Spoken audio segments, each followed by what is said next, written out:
والذین لا یشہدون الزور۔ اللہ تعالیٰ قرآن کریم میں اپنے نیک بندوں کی ایک خصوصیت بیان کرتے ہوئے فرماتا ہے کہ یہ وہ لوگ ہیں جو اللہ تعالیٰ کے نیک بندے ہیں، جو جھوٹی گواہیاں نہیں دیتے۔ آج صبح ہم نے تلاوت سنی جس میں اللہ تعالیٰ نے فرمایا وَقُولُوا قَوْلًا سَدِيدًا، کہ ہمیشہ صاف اور سیدھی بات کیا کرو۔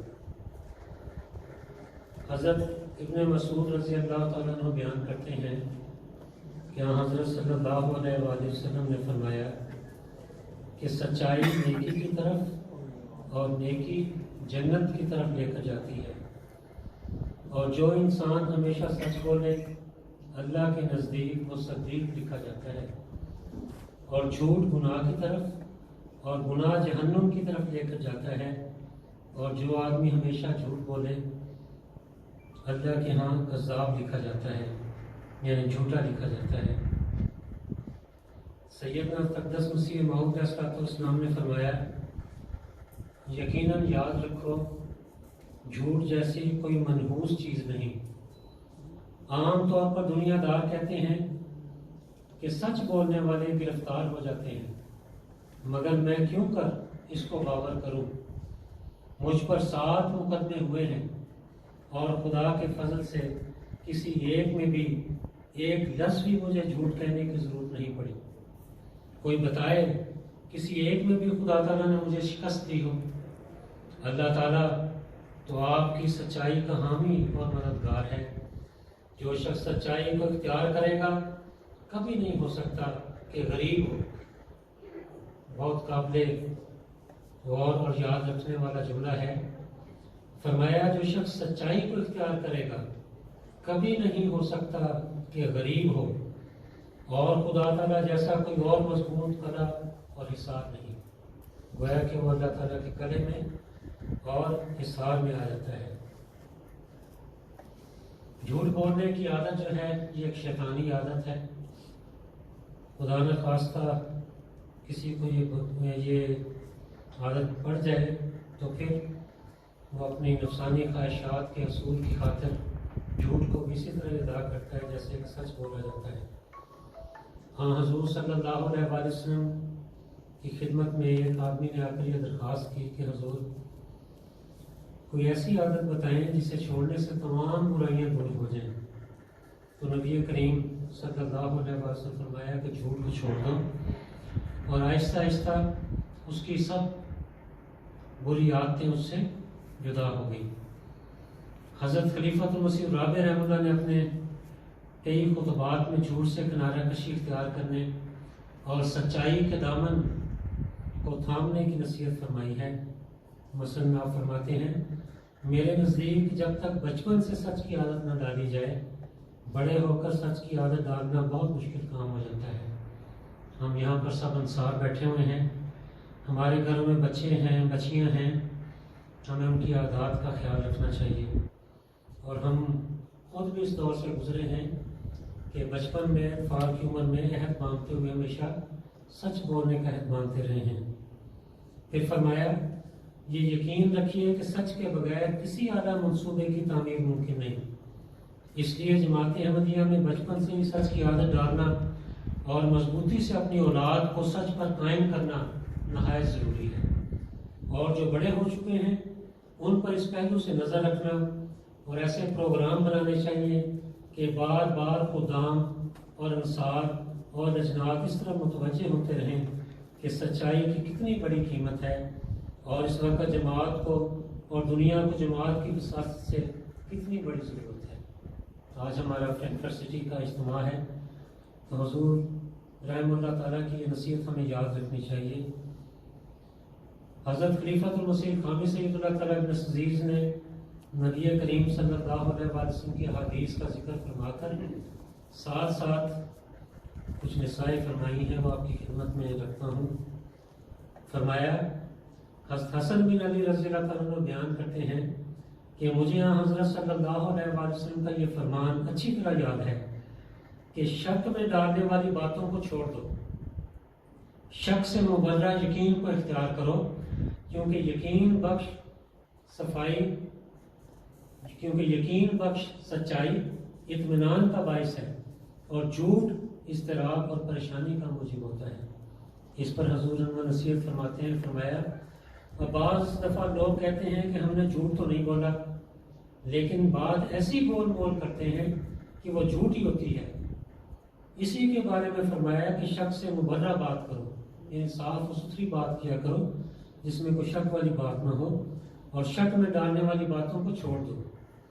پھر حدیث میں آتا ہے، ابو ہریرہ رضی اللہ تعالیٰ عنہ سے روایت ہے کہ رسول کریم صلی اللہ علیہ وسلم نے فرمایا، کسی بندے کے دل میں ایمان اور کفر جمع نہیں ہو سکتے، اور نہ سچائی اور کذب بیانی اکٹھے ہو سکتے ہیں، اور نہ ہی دیانتداری اور خیانت اکٹھے ہو سکتے ہیں۔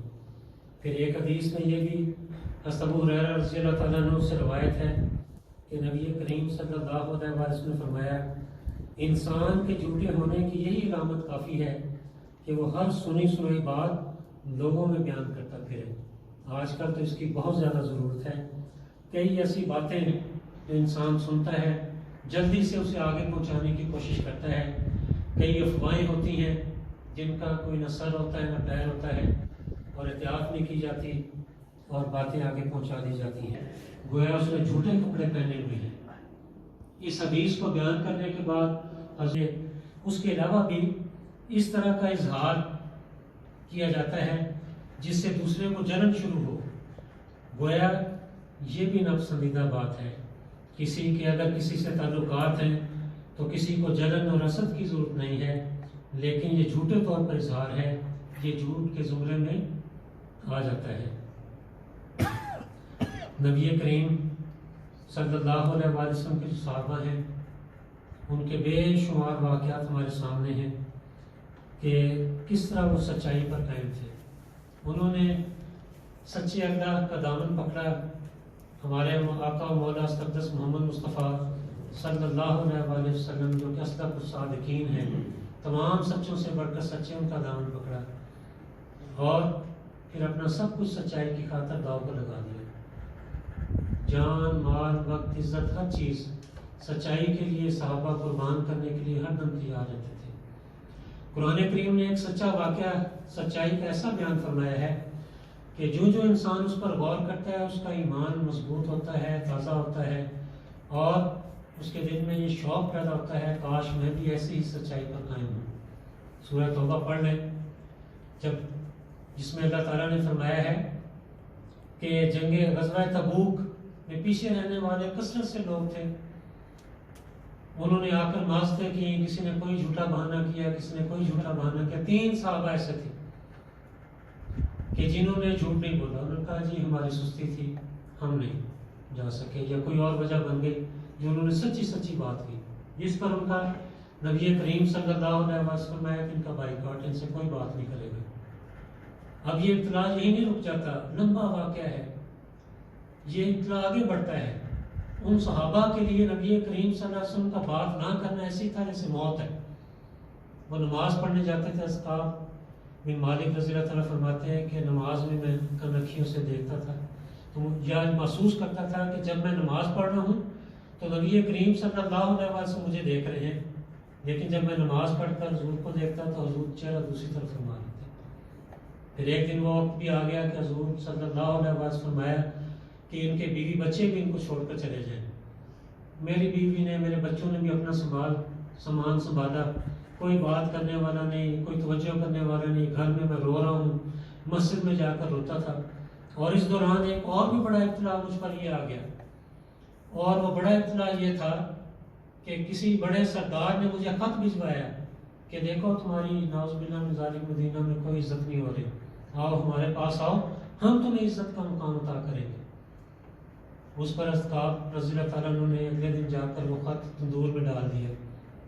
فرمایا کہ استقدس محمد مصطفیٰ صلی اللہ علیہ وسلم کے قدموں پر تمام عزتیں نشاور ہیں، تمام زندگیاں نشاور ہیں، بیوی بچے نشاور ہیں، میں بھی نشاور ہوں، کسی چیز کی کوئی پرواہ نہیں۔ اور آخر کار وہ وقت آ گیا جب اللہ تعالیٰ نے سچ کو قبول فرمایا، اور قیامت تک قرآن کریم کا مطالعہ کرنے والے سچائی کی گواہی دیتے چلے جائیں گے۔ اور ان 3 صحابہ نے جو سچ سے کام لیا اور سچ کے علم کو بلند کیا، یہ چاہت سچ کے ساتھ وابستگی کی ہمیشہ زندہ رہے گی۔ فرماتے ہیں میں مسجد اپنے گھر کے صبح کے وقت وہاں بیٹھا ہوا تھا چھت پر اکیلا، خدا تعالیٰ کی دعائیں کر رہا تھا کہ دور سے مجھے ایک صحابی کی آواز آئی جس میں پیغام یہ تھا کہ وہ کعب بن مالک تیرے لیے خوشخبری ہو۔ جب میرے کانوں میں یہ آواز پڑی تو میں وہیں سجدے میں گر گیا کہ میرے لیے معافی کا اعلان ہو گیا۔ لوگ دوڑے ہوئے آ رہے تھے، میرے پاس کچھ نہیں تھا اس شخص کو دینے کے لیے۔ میں نے اپنی قمیض اتاری، ایک ہی قمیض تھی میرے پاس، میں نے اس کو دے دی اور ننگا ہی دوڑ لگا دی میں نے مسجد نبوی کی طرف۔ رستے میں کسی نے مجھے اپنی قمیض اتار کر دی کہ یہ قمیض تو پہن لو۔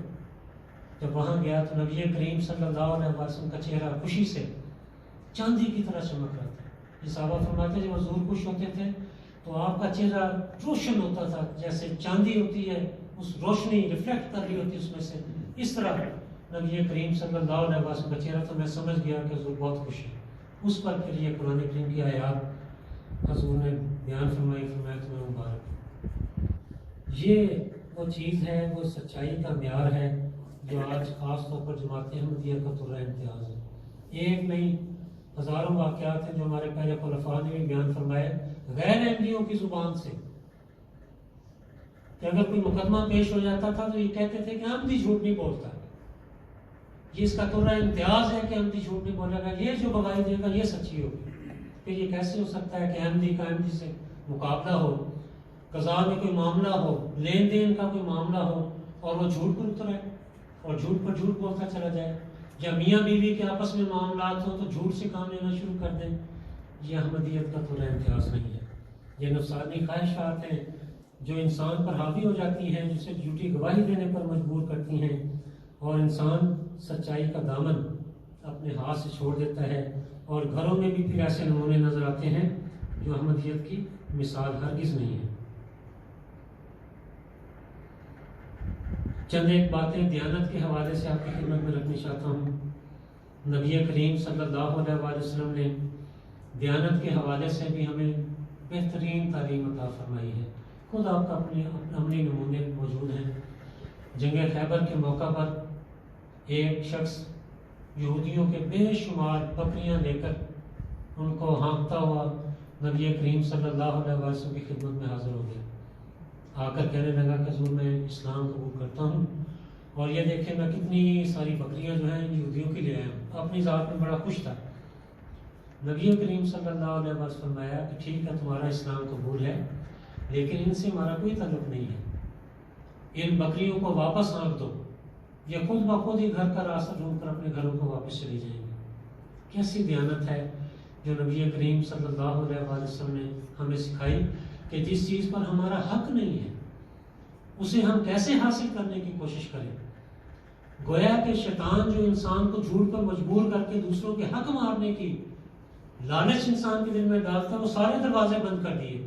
جب بات میں، خیالات میں، دل میں، سوچ میں، تفکرات میں ایسی کوئی خواہش ہی نہیں رہے گی تو انسان سچ پر قائم ہو جائے گا اور اسے دیانت پر عمل کرنے کی توفیق مل جائے گی۔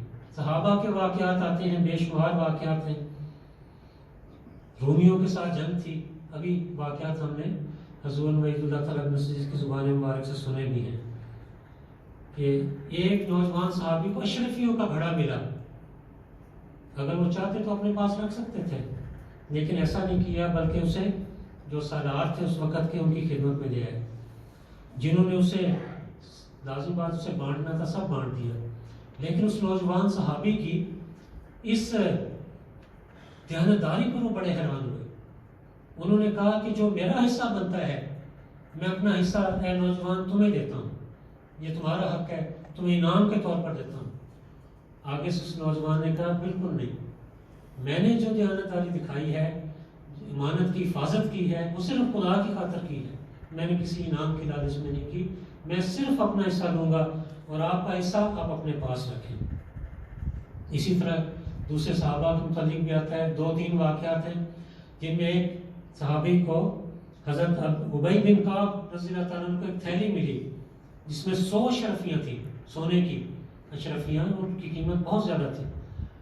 نبی کریم صلی اللہ علیہ وسلم نے فرمایا کہ اس کو 1 سال تک اپنے پاس رکھو اور اعلان کرتے رہو، جس کی یہاں آ کر لے لے، جس کی یہاں آ کر لے لے۔ سال کے بعد آئے حضور نے فرمایا 1 اور سال اس طرح کرو، پھر آئے تیسرے سال بھی فرمایا 1 اور سال انتظار کرو، اس طرح کرو۔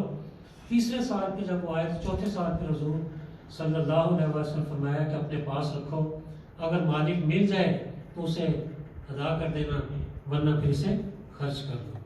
کس قدر دیانت ہے، کس قدر امانت کی نصیحت ہے جو نبی کریم صلی اللہ علیہ وسلم نے اپنے صحابہ کو دکھائی۔ حضرت مقداد رضی اللہ تعالیٰ عنہ کسی باغ میں گئے تو دیکھا ایک چوہا بل میں سے شرفیاں باہر نکال رہا ہے جو تعداد میں 18 تھی۔ آپ اٹھا کر نبی کریم صلی اللہ علیہ وسلم کی خدمت میں لے آئے، چاہتے تو اپنی جیب میں بھی ڈال سکتے تھے، 18 تو تھی، کون سی بہت بڑی رقم تھی، لیکن جیب میں نہیں ڈالی۔ نبی کریم صلی اللہ علیہ وسلم نے فرمایا کہ یہ تم نے خود تو نہیں نکالی، یہ چوہے نے نکالی ہے، اور آپ نے فرمایا یہ خدا کی طرف سے برکت ہے، اسے حاصل کر لو اور اپنے پاس رکھ لو۔ لیکن ان کی دیانت دیکھیں کہ انہوں نے نظام کو اطلاع دی، نبی کریم صلی اللہ علیہ وسلم کو امانت کی اطلاع دی ہے۔ اور اللہ تعالیٰ کی فضل سے جرمنی میں بھی ہمارے کئی ایسے بھائی ہیں جنہیں کئی مرتبہ اس امتحان میں سے گزرنا پڑا کہ ان کے پاس کسی کی کوئی بہت قیمتی چیز انہیں ملی، لیکن انہوں نے وہ اسے لوٹا دی، یا کم از کم پولیس کو اطلاع دی کہ مجھے یہ چیز ملی ہے۔ یہ وہ صفت ہے جس سے خدا خوش ہوتا ہے اور جس سے یقیناً نبی کریم صلی اللہ علیہ وسلم کی خوشنودی ہمیں حاصل ہوگی۔ آخر پر خاکسار آپ کی خدمت میں حضرت مسلم موعود رضی اللہ تعالیٰ عنہ کا ایک اقتباس اور حضرت خلیفۃ مسیح خامس سید اللہ تعالیٰ عنہ کی ایک نصیحت آپ کی خدمت میں رکھتا ہے جو مختصر سی ہے۔ ہمیں کوشش کرنی چاہیے کہ اسے یاد رکھیں۔ حضرت مسلم موعود رضی اللہ تعالیٰ عنہ فرماتے ہیں کہ جماعت کے لوگ احمدیت کے ارد گرد ایک ایسی مضبوط دیوار بنا دیں کہ دشمن کا پروپیگنڈا اس کو توڑ کر آگے نہ جا سکے، اور یہ دیوار سچائی اور دیانت کی دیوار کے سوا اور کون سی ہو سکتی ہے؟ جو شخص اپنے تجربہ سے احمدیت کے اخلاق کا قائل ہو جائے وہ دوسرے کی بات کو کب تسلیم کرے گا؟ تبلیغ کا ذکر ہو رہا ہے کہ جب احمدی سچائی کا اظہار کرتے ہیں تو کیسے عظیم الشان اللہ تعالیٰ موضع دکھاتا ہے۔ فرمایا مجھے ایک دوست نے سنایا کہ ان سے ایک بڑے افسر نے کہا کہ میرے ساتھ جس قدر احمدیوں نے کام کیا ہے ان کو دیکھتے ہوئے میں کہہ سکتا ہوں کہ احمدی نہایت دیانتدار ہوتے ہیں۔